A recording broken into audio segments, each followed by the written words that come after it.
বৰপেটাৰ কেইগৰাকীমান সমাজপ্ৰিয় প্ৰকৃতিপ্ৰেমী যিকেইগৰাকী প্ৰকৃতিপ্ৰেমীয়ে বিগত 4 বছৰ ধৰি বৰপেটা সত্ৰনগৰী বৰপেটাৰ বিভিন্ন অঞ্চলত স্বচ্ছ আৰু সেউজ কৰি ৰখাৰ প্ৰতিশ্ৰুতিৰে আগবাঢ়িছে বিভিন্ন কাৰ্যসূচী হাতত লৈ প্ৰত্যেক ৰবিবাৰে তেওঁলোকে ৰাতিপুৱা সূৰ্য উদয় হোৱাৰ লগে লগে হাতত দা কোৰ ঝাৰু লৈ ইতিমধ্যে বিভিন্ন অঞ্চল বৰপেটাৰ বিভিন্ন অঞ্চল তেওঁলোকে নিকা স্বচ্ছ আৰু সেউজ কৰাৰ উদ্দেশ্যে বিভিন্ন কাৰ্যসূচী হাতত লৈ ইতিমধ্যে ৰাইজৰ দৃষ্টিগোচৰ হ'বলৈ সক্ষম হৈছে এই মুহূৰ্তত সেইসকল ব্যক্তিয়ে ইতিমধ্যে বৰপেটাত বিষ্ণুৰাভা আৰু অম্বিকাগিৰি স্মৃতিস্তম্ভৰ ওচৰত তেওঁলোকে স্বচ্ছ অভিযান আৰম্ভ কৰিছে তেওঁলোকে ফুল ৰোপণ কৰিছে এই মুহূৰ্তত মই ভিডিঅ' জাৰ্নেলিষ্টক ইয়াৰ সামগ্ৰিক কিছু পৰিৱেশ দেখুৱাবলৈ অনুৰোধ জনাইছোঁ এইদৰে প্ৰতিটো ৰবিবাৰে তেওঁলোকে সত্ৰ মন্দিৰ নাইবা মছজিদ কোনোবা দিনা শ্মশান কোনোবা দিনা ঈদগাহ মৈদানত তেওঁলোকে ফুলৰ পুলি ৰোপণ কৰিছে স্বচ্ছ কৰিছে এই মুহূৰ্তত মই তেওঁলোকৰ মাজত উপস্থিত আছোঁ আৰু তেওঁলোকৰ পৰা এই যি মহৎ উদ্দেশ্য আগত ৰাখি তেওঁলোকে প্ৰতিটো ৰবিবাৰে তেওঁলোকে যি কাৰ্যসূচী হাতত লৈছে সেই সবিশেষ জানিবলৈ মই কিছু কথা পাতিবলৈ চেষ্টা কৰিম এই মুহূৰ্তত মোৰ ওচৰত আছে আহকচোন অলপ ওচৰ চাপি আহক যিহেতু স্বচ্ছ বৰপেটাৰ এজন সভাপতি হিচাপে আপুনি বিগত 4 বছৰ ধৰি এইদৰে সত্ৰনগৰী বৰপেটাত বিভিন্ন কাৰ্যসূচী হাতত লৈছে কি ক'ব এই মুহূৰ্তত আমি কেইজনমান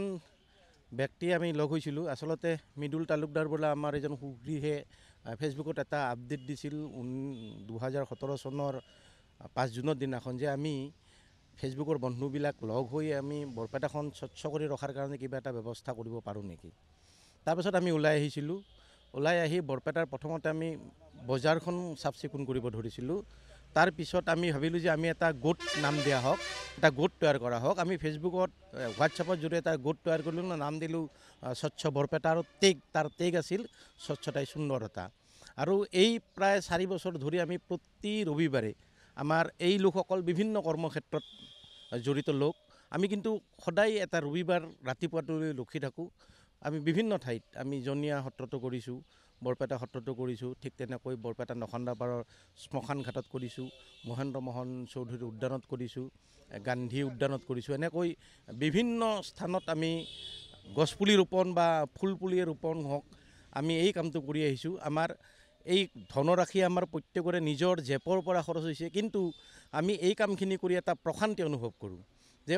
কিঞ্চিত হ'লেও বৰপেটাখন স্বচ্ছ কৰি ৰখাত সামান্যতম হ'লেও আমি বৰঙণি আগবঢ়াব পাৰিছোঁ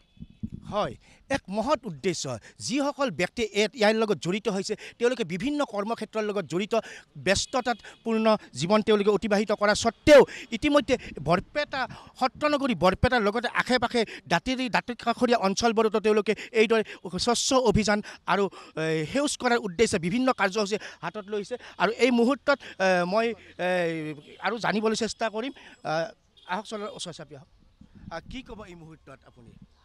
আমি একচুৱেলি বৰপেটাখনৰ সৌন্দৰ্য বৰ্ধন কৰাৰ কাৰণে নিজাববীয়াকৈ আমাৰ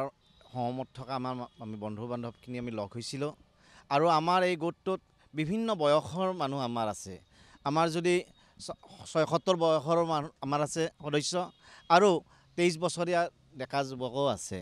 আমি বিভিন্ন বয়সৰ মানুহ লগ হৈছোঁ লগ হৈ আমাৰ এটাই উদ্দেশ্য যে বৰপেটা চহৰ আৰু চহৰৰ আশে পাশে থকা অঞ্চলবোৰকো আমি সৌন্দৰ্য বৰ্ধন কৰা তাক চাফা কৰি ৰখা আৰু এই উদ্দেশ্যত আমি কাম কৰি যাম আমাৰ এই উদ্দেশ্যত হাৰগত কৰি বৰপেটা সত্ৰ জনীয়া সত্ৰ বৰপেটা ৰোড শাখা সত্ৰ চিনপৰা ভিটি থান ঈদগাহ মৈদানলৈকে সকলোবোৰ স্থান আমি কৰি আছোঁ চাফা কৰি আছোঁ হয় ইতিমধ্যে বৰপেটাৰ বিভিন্ন লোকৰ দৃষ্টি আকৰ্ষণ কৰিবলৈ সক্ষম হৈছে এইসকল ব্যক্তিয়ে আৰু মোৰ মাজত ইয়াৰ মাজত উপস্থিত আছে বৰপেটাৰ বিশিষ্ট নাট্যকাৰ লিয়াকত আলী তেখেতৰ পৰা কিছু কথা জানিবলৈ চেষ্টা কৰিম আচলতে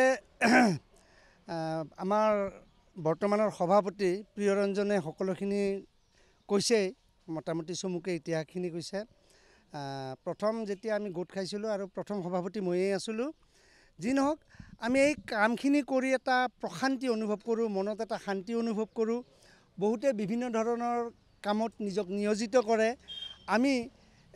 এইটো কামত জড়িত হৈ আমি ইয়াতেই শান্তি ল'বলৈ চেষ্টা কৰিছোঁ